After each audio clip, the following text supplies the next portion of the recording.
Hi, my name's Neil, from co-director from Vintage Roots, the organic wine people.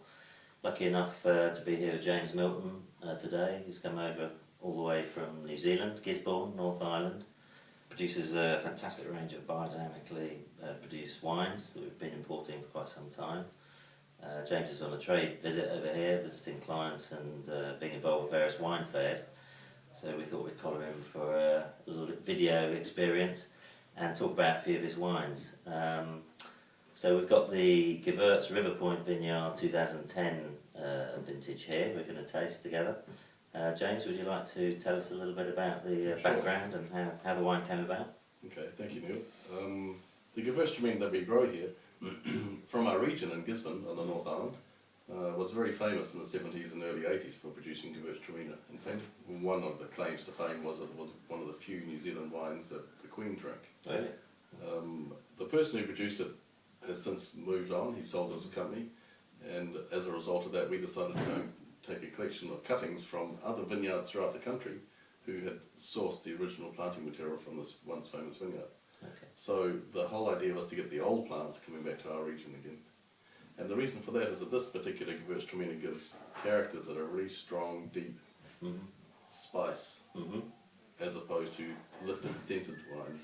Sure. And so the depth of the seriousness of this wine is that it's supposed to be very strong on your nose, very strong on the aroma, very, very deep spice. Very expressive. There's no question about the delicacy of this wine. It has 13.5% alcohol, so therefore that sort of leads to its depth of texture. When we pick these grapes, we leave the skins in contact with the juice for about 24 hours at a cool temperature. And the whole idea is to try and extract the flavour from just underneath the surface of the skin. And that gives the wine quite a nice depth of colour, but also this intensity that we're trying to aim for. And this wine, therefore, from the collection of taking these cuttings to the moment of making this wine in the 2010 vintage, was a period of, it took us 7 years to go and get all this wood, budwood, and then graft it. And so we picked the grapes in 2010, and interestingly enough, the fermentation took 12 months to complete. And during this process, it also had completed the alcoholic fermentation and then the malolactic, or the softening the bacterial fermentation. That actually is a fermentation which sort of softens the acids. Yeah, it converts the malic acid, which is the apple acid, into lactic acid, which is more of a milky acid.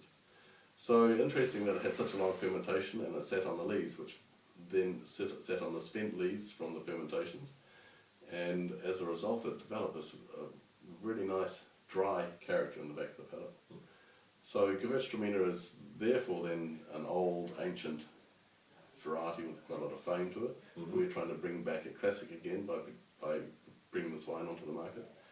And it's a variety that can be suited for the brave to drink independently, or else you can put it with spicy food, most probably not Asian, but more Indian type of food. Slightly spicy, more full-bodied foods, robust foods. Yes. Okay. So good. Let's try it. Absolutely love this wine. It's got so much flavour. It's unbelievable. A lot of the flavour is coming from the long lees contact, isn't it? Yeah. So, and the long skin contact.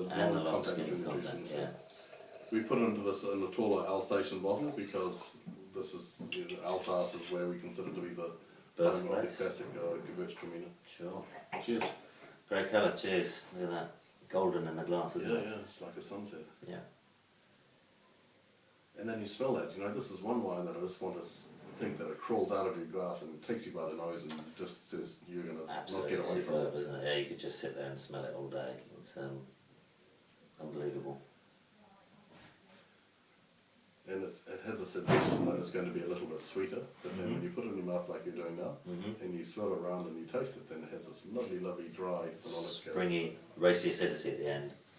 Keeps you coming back for another sip, doesn't it? And it really is a wine you can just sit back and really enjoy the flavours. They're so expansive. Do you think you could drink this with cheeses as well? I think you could, yeah. It's got that little bit of sweetness, as you say, at the front. Go very well with certain cheeses, sheep's cheese in particular, possibly. And all spicy foods, a little bit of a richer spicy food. Maybe even would take chilli, a little bit peppery foods. This is pretty much the first vintage, though, isn't it, for you? That's the first vintage. The first time we've listed it, Yeah. and you know, small amount, small production, totally biodynamic growing, and low impact, low sulphur. Fantastic, absolutely gorgeous. That's good. Right. Yeah, cheers. Bon appetit. Thank you. Bon appetit.